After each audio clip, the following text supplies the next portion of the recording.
এখন সকাল ৬টা বাজে। ছেলে দুটোকে রেডি করে নিয়ে আমি স্কুলে দিতে যাচ্ছি। কি যে ডিজিটাল যুগ হইল, আর বাচ্চাদের মর্নিং স্কুল বলেন ৬টার সময় কার ঘুম থেকে উঠতে মন চায়। আমাদের সময় লেখাপড়া তো এরকমই ছিল না। সকাল ৯টায় যেতাম আর ৪টার সময় বাড়ি ফিরতাম। আর এখন বেচারারা সেই সকাল ৬টার সময় উঠবে, রেডি হবে, স্কুলে যাবে, আবার স্কুল থেকে বাসায় আসবে, আবার কোচিংয়ে যাবে, আবার বাসায় টিচার আছে। সব মিলে মানে বাচ্চাগুলো একেবারে অসুস্থ হয়ে পড়তেছে, এত লেখাপড়া চাপ, দৌড়োদৌড়ি সব কিছু মিলেই। আর আমার ছেলে দুটোরে তো যখনই সকালবেলায় উঠাই, বাবা ওঠো, বিরাস করো, বিরাস করে আবার সোফায় বসবে, ওইখানে ঘুমায় পড়বে, আবার বিছানায় আসবে, বসবে, ওইখানে ঘুমায় পড়বে, যে জায়গায় দাঁড়াবে সেই জায়গায় ঘুমায় পড়বে। আসসালামু আলাইকুম, সবাই কেমন আছেন? আশা করি সবাই ভালো আছেন। আলহামদুলিল্লাহ, আমিও ভালো। আজ ভিডিওটি শুরু করেছি সকাল থেকে। ছেলেদের স্কুলে দিয়ে এসে ডাইনিংটা পরিষ্কার করে এখন ফেস ওয়াশটা মুখটা ধুয়ে নিব। মুখটা ধুয়ে একটু ফ্রেশ হয়ে সকালের নাস্তাটা করে নেব। এবং বাসায় তো মেহমান আছে, গ্রাম থেকে আমার শাশুড়ি ননদ এসেছে, ওরা অনেক দিন থাকবে, ঈদের সময় একবারই আমাদের সাথে গ্রামে যাবে। সকালের নাস্তায় হালকা পাতলা চা বিস্কিট খেয়ে নিলাম। এই চা বিস্কিটটা আমরা সকাল ৬টা থেকে ৭টার মধ্যে খেয়ে শেষ করি। এরপরে ৯টা বা 10টার ভিতর আমরা ভাতটা খাই। এই জন্য আমরা দুপুরের খাবারটা একটু দেরি করে খাই। এর মধ্যে দেখা যাচ্ছে 12টার দিকে যে কোনো একটা হালকা পাতলা নাস্তা করার চেষ্টা করি। ফল থাকলে ফল খাই বা টোস্ট বিস্কিট যেটাই থাকে সেটা খাওয়ার চেষ্টা করি। আজ রান্না করেছি কচুরমুখী, বেগুন, জলপাই আর চিংড়ি মাছ। এটা আমাদের বাঘরাট অঞ্চলে বলে টকের তরকারি। আবার আমাদের ওইখানের আঞ্চলিক ভাষায় বলে খাটা, জানি না কোন জেলায় কী নামে বলে। এখানে ছিল চিংড়ি মাছ আর ভেন্ডি ভাজি আর বেগুন ভাজি। এটা আমাদের সকাল দুপুর হয়ে যাবে। রাতের বেলা আর একটা তরকারি কিংবা আর একটা ভর্তা করার চেষ্টা করব। যাই হোক, আমি আমার নিজের একটা কথা বলি। আমার মতন কার কার মাথায় পোকা আছে? আমার মাথায় কিন্তু এক ধরনের পোকা আছে, যে প্রতি মাসেই ঘরের কিছু না কিছু জিনিস কিনতে হবে। এই পোকাটা কার কার মাথায় আছে?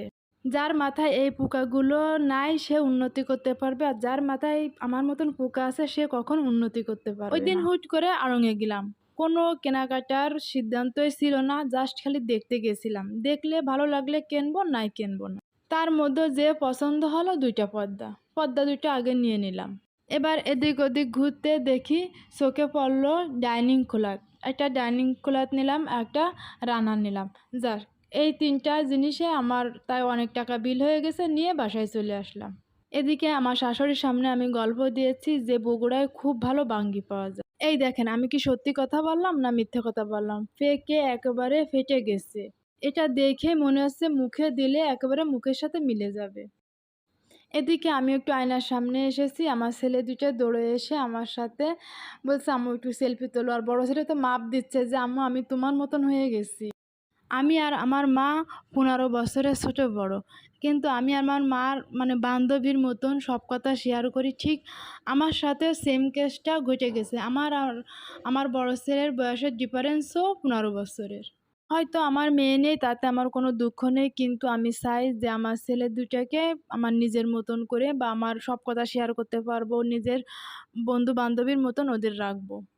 এদিকে আজকে এত গরম পড়তেছে যে মনে হচ্ছে যে কোনো সময় বৃষ্টি নামবে। যেদিন বেশি অতিরিক্ত গরম বা অতিরিক্ত রোদের তাপ থাকে সেদিনকার দেখবেন বৃষ্টি হবেই। বলতে না বলতে সন্ধ্যার দিকে বৃষ্টি শুরু হলো। মনে করলাম সেই যখন আমার রাত্রে রান্না লাগবে, তাহলে আমি সন্ধ্যের সময় রান্নাটা শেষ করে ফেলি। এখানে ছিল বড় একটা বোয়াল মাছ, প্রায় 2 কেজির মতন। খুবই তাজা ছিল মাছটা আমি নিজেই কেটেছি, মানে কোনো ধরনের দুর্গন্ধ বা কোনো রকম পচা আমি পাইনি, খুবই তাজা ছিল। যখন আমি কেটেছি তখন পুরো রক্ত বের হয়েছে।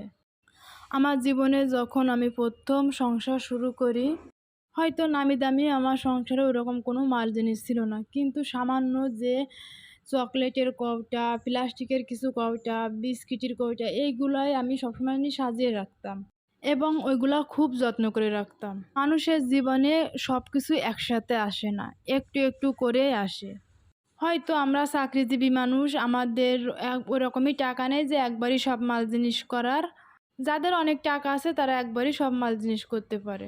কিন্তু আমি মনে করি বেশিরভাগ মানুষের যখন প্রথম বিয়ে হয় তখন তার ওই যে ২টা হাঁড়ি, ২টা প্লাস্টিকের বয়াম এইগুলাই সম্বল থাকে। তখন এগুলাকে অনেক দামি মনে করে। পরে আস্তে, আস্তে সে সংসার করা শেখে, ভালো নামি দামি জিনিস কেনে। তখন ওইগুলা পুরানো হয়ে যায়, ওইগুলার কোনো মূল্যই থাকে না। কিন্তু এগুলা আসলে অবহেলার চোখে দেখা উচিত না। এদিকে বিদ্যুৎ চমকাচ্ছে। আমি বারান্দায় এসে দেখতেছিলাম যে বিদ্যুৎ চমকাচ্ছে, কি সুন্দর ঠান্ডা বাতাস। এই বিদ্যুৎ চমকালে আমার খুব আমার মা-বাপের কথা মনে পড়ে। আগে যখন বিদ্যুৎ চমকাতো, মা থাকতো কিংবা বাপ থাকতো যায়ে ভয়তে জড়িয়ে ধরতাম। আসলে এখন পাশে ওরকম কেউ থাকে না যে তাকে জড়িয়ে ধরবো বা কিছু। এখন বা আমি ভয় করব কেন? এখন তো আমি বড় হয়ে গেছি। আমি তো এখন ২ বাচ্চার মা। এখন তো আমার বাচ্চারা এসে আমাকে জড়িয়ে ধরবে। এখন যদি আমি ভয় করি তাহলে ওরা কোথায় যাবে? আমার কিন্তু এখনো ছোট বাচ্চার মতন বিদ্যুৎ চমকালে ভয় করে। কিন্তু বাচ্চাদের সামনে আমি এটা বলি না। এদিকে রান্নাবান্না শেষ, বৃষ্টি হয়েছে, আবহাওয়া ঠান্ডা ছিল তাই বসে, বসে মেহেদি লাগাচ্ছি। আজ আমার ভিডিওটি এই পর্যন্ত। সবাই ভালো